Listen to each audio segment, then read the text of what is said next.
Now I've seen everything. I just saw Sam Darnold beat the Los Angeles Rams, led by Matthew Stafford, and lift the Seattle Seahawks into the Super Bowl? I don't think I dreamed it or bad dreamed it. I think it just happened on my TV right here in Los Angeles, California. The Rams I picked are not going anywhere but home to Los Angeles. Sam Darnold, who I have heavily criticized for many years, even before his draft, I said he's a mistake maker. I said Baker Mayfield should go first in that draft, and Baker did. Everybody scoffed and laughed, and I still believe in Baker Mayfield. But now I can't help but believe in the guy I have nicknamed Same Darnold. I call him Same because it's always the same. It's another crucial late turnover. Even against Baker this year at Seattle, late turnover, lost the game. Remember Baker, those first 4 games? My God, he was like otherworldly clutch. But this game tonight belonged to Same Darnold, who was not the same. He was different. He was shockingly great tonight, careful tonight, clean tonight, no turnovers. He did get sacked 3 times. But I just watched Sam Darnold go 25 of 36 for 346. I'm not saying he outplayed Matt Stafford, but I'll say it was a draw, and that Sam played well enough at home with that extreme home field, home scream advantage that the 12s give them, that the 346 stood up and won Seattle, I can't even believe I'm saying these words, the right to go to the Super Bowl. You realize Sam Darnold led the National Football League in turnovers this year with 20. The last time a 1 seed had the one player who led the NFL in turnovers was all the way back in 1978, when my guy Terry Bradshaw, playing for the Pittsburgh Steelers, led the NFL in turnovers and was the quarterback of the 1 seed Pittsburgh Steelers, who played my Dallas Cowboys in the Super Bowl. Super Bowl 13 played in Miami. I was there in the press box in the front row covering my Dallas Cowboys. That's how far back I go. And guess what the turnover king did to my Cowboys in that Super Bowl? He shredded us. He was the runaway, walkaway MVP in that game. Terry Bradshaw was. Believe it or not, Terry Bradshaw's Steelers won every Super Bowl. What 4 Super Bowls? He went 4-0. I mean, it's just unbelievable. And now he's everybody's favorite crazy uncle on Fox, has been for years. I love you, Terry, but you killed me that day.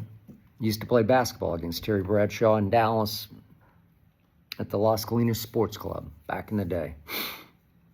Shredded us in that Super Bowl, just the way it sets up for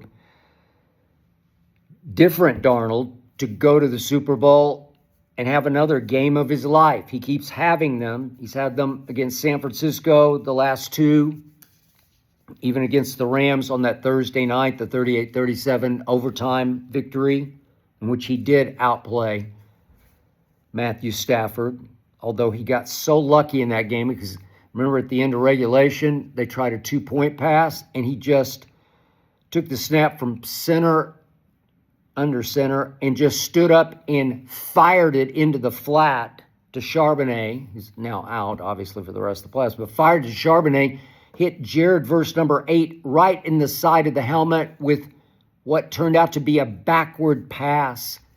It was vintage Same Darnold. It was a turnover waiting to happen, but the ball somehow squirted forward, trickled forward across the goal line into the end zone, and nobody understood it was a live football.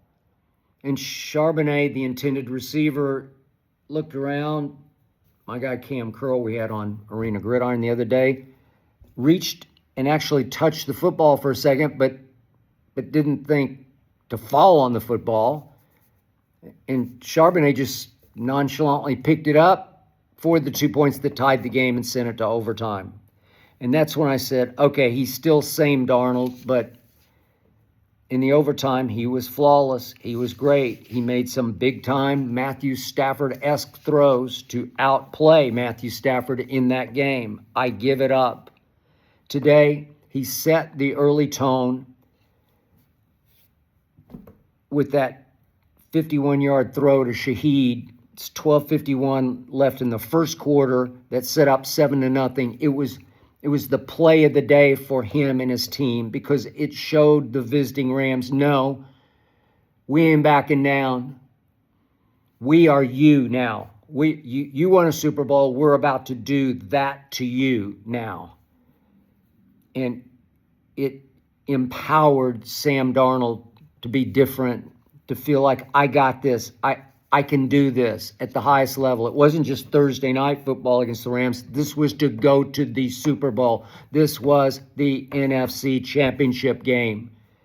And that was the difference. That's when he won the game, was the first throw right on the button to Raheed Shaheed, who hasn't been any factor in the offense at all since they acquired him at the trade deadline. He's been a big factor in, obviously, the return game and the end-around game, the handoff game, but not like this.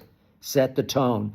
And then they actually, to me, clinched the win late in the first half when it looked like the Rams had seized control of this game. I picked the Rams, so I said, okay, they got it now. And with 54 seconds, Sam Darnold got the ball back. And all of a sudden, he goes, they got it 1st and 10 at their 26. He goes 74 yards in 6 plays, 54 seconds left, to score the touchdown that put them back up 17-13 at half and re-empowered Seattle to say, no, not in our house, not today, not tonight. We got this. Did they ever have this? But they needed some help. The negative play of the game, the only turnover of the game, was early third quarter, 12-17 left in the third. Darnold's offense had been stopped. It's a punt to Xavier Smith. He had trouble with the first punt that he tried to field, and he had big trouble with this one because he completely muffed it. Gave Seattle the ball, 1st and 10 at the Rams' 17-yard line. It's a killer mistake that in a game like this, it's a shootout, but it's a clean shootout. It's not a turnover fest. It's clean. That was the only boo-boo in the game that led to Bobo catching a quick touchdown pass from Sam Darnold, different Darnold, to make it 24-13, and that was basically it. Woolen tried to give it back with his taunting penalty that erased the 4th and 12, but did Matt Stafford ever take advantage of that with 2 more great throws, one deep to Puka that got them back in the game, thanks to Tariq Woolen's awful idea of he's better than that. You can't go taunt the Rams bench all the way. Maybe you could get away with a little taunt, but just to sort of dance sideways down the sideline, pointing and pointing and pointing. It's like you're going all the way down the bench. No, they're going to throw that one. And you got it, and you got it right between the eyes from your teammates over on the sideline. But you lived to tell. Rams did drive. Rams had their chance with 4:59 left in the game. It's 4th and 4 at the 6-yard line. And I'm thinking, Sean McVay is going to reach in his bag, and he's going to dial up the game-winning throw. 4th and 4 from the 6 for Matt Stafford. Something. It's going to be clever. It's going to be cute. It's going to be. I didn't see that coming. and it was none of the above. On the shotgun snap, Matt Stafford took 1, 2, 3 quick looks, and everybody was covered. Way to go, Seattle. You took McVay right out of his bag. Covered. Panic on the part of Matt Stafford, and he tried to force the ball to a rookie Ferguson who was just supremely blanketed by Witherspoon. Just the primary receiver on the route was Witherspoon, who plays for the Seattle Seahawks. Could have been picked, was easily batted down because he was just so blanketed. There was only one last option that had to be seized by a now 37-year-old Matt Stafford, who had run for a first down with some guts and glory. He's different than an older Aaron Bleepin Rodgers who's lost his nerve in the pocket, lost whatever wheels he used to have. But he's not going to put himself in harm's way. Aaron Rodgers, he's not going to stand in and take the shot in the pocket to make the big throw to win the game. Matt Stafford will. And that's why I thought, and I'm sure if he had it to do in hindsight, you just have to take off and run for it. You just got to give up your body. You need 4 yards to get the first down at the 2, and it's your only hope. And there was some panic. I think he was shocked, and triple shocked that he couldn't get Devontae, who's been his go-to down on the goal line, obviously. Puka's triple covered. I don't know where Parkinson was, but he came back to Ferguson, the other tight end. That's it. That's the ball game. Matt made a couple of nice throws at the end, a really nice throw to Puka that I was hoping would give him one more Hail Mary throw from around the 50. He hit Puka for 21 yards with seconds ticking down, and they didn't have any timeouts, and Puka did come down knee first inbounds. Unfortunately, I thought he'd gotten out of bounds for a split second. Would love to have seen it. Doubt they would have pulled it off, but it would have been a great exclamation point for what was just an exhilarating, great game to watch. It was high-level NFC Championship football, and I, for one, feel blessed I got to watch it. I got to see Puka catch 9 balls for 165 yards, and I got to see JSN. Don't underestimate how much he has helped make Same Darnold different Darnold. JSN caught 10 balls for 153 yards, and I don't know how he does it. He's a wizard. He's will-o'-the-wisp. He's so shifty quick that you put 2 on him, you put 3 on him, and he still gets wide open. That's what gets me. Matt Stafford forces more balls to Puka Nacua than any quarterback-receiver combo I have ever watched in all my years, where Puka is just flat out covered. He's double covered, and Matt's just going to fire it in there because he knows Puka's going to fight for it. And if he gets a hand and a half on it, he's going to catch it, rip it out of somebody else's hands, as he saved Matt on the interception that would have lost the game to Carolina and Charlotte. But JSN, there's no forcing. He just keeps getting wide open. I don't know. He's as gifted as I've ever seen. Jerry Rice used to just get open for Joe Montana and Steve Young by just running beautiful, effortless routes with football speed. Because remember, Jerry Rice ran 4.6 before the draft, which is why Dallas decided not to take him, why he fell a little bit to Bill Walsh. But Jerry Rice did it with route running. JSN is like shapeshifter. It's with supreme shifty quickness like I've never seen.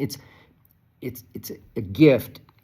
It's like he's playing mind tricks on double and triple coverage to get open, and I can't wait to see him against the New England Patriots in the Super Bowl. So just as we all thought, we have Seattle and New England in this Super Bowl. We have Sam Darnold, different Darnold, against a guy that for a while I was calling Drake maybe, but at the end of the regular season, I was saying, no, he should have won the MVP over Matthew Stafford. Matt was turning it over. Matt can be a turnover machine in various games, such as the Atlanta Monday night game at the end that cost me another dinner bet to Aqib Talib and cost Baker Mayfield and the Tampa Bay Buccaneers that division in a home playoff game. Okay, that's Matt Stafford. He can be wildly inconsistent, but when it was time to not make mistakes, he did not make mistakes. Matt Stafford was 5 touchdowns to no interceptions against Seattle coming into this game in the 2 regular season games, and now he added 3 to 0. So against Seattle this year, Matt Stafford went 8 touchdowns and 0 interceptions. That's some beautiful, highest level football. That's savant football against a really good defense, even though it looked like tonight neither team could stop the other team. It's because the 2 quarterbacks and the receivers are playing at supreme levels, unstoppable levels for any defense. But he did it. I can't believe I'm saying this. Sam, I eat all the words I've ever said about you. I'll probably go ahead and pick against you in the Super Bowl. I don't know. It's too early to say. Arena Gridiron will be at the Super Bowl. Can't wait for that. But you got me. You shot me right in the heart. You shut my mouth. You stuffed me with the crow that I've been eating before I made this video. I had a whole dinner of crow. Thanks to you. Same Darnold, now different Darnold. Congratulations, man. Congratulations to Seahawks. I know D-Law is in DeMarcus Lawrence, and I'm happy for him, my ex-Dallas Cowboy, going to the ball. At least somebody from Dallas is going to a Super Bowl. DeMarcus Lawrence, who fired back at Micah Parsons about if Micah weren't so interested in doing his podcast and tweeting that maybe DeMarcus Lawrence would still have stayed in Dallas to be a Cowboy. Love that. Kaboom. Talk about shutting somebody down. Whew. D-Law shut down Micah Parsons, so I'm happy for him, and I hope to see him at the Super Bowl. I'll be there. Sam Darnold will be there. Can you believe it? I don't know. I'll think about it. Maybe I should pick Sam Darnold.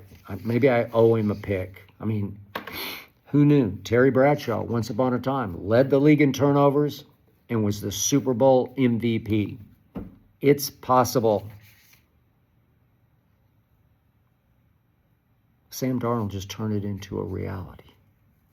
Lord have mercy. What just happened?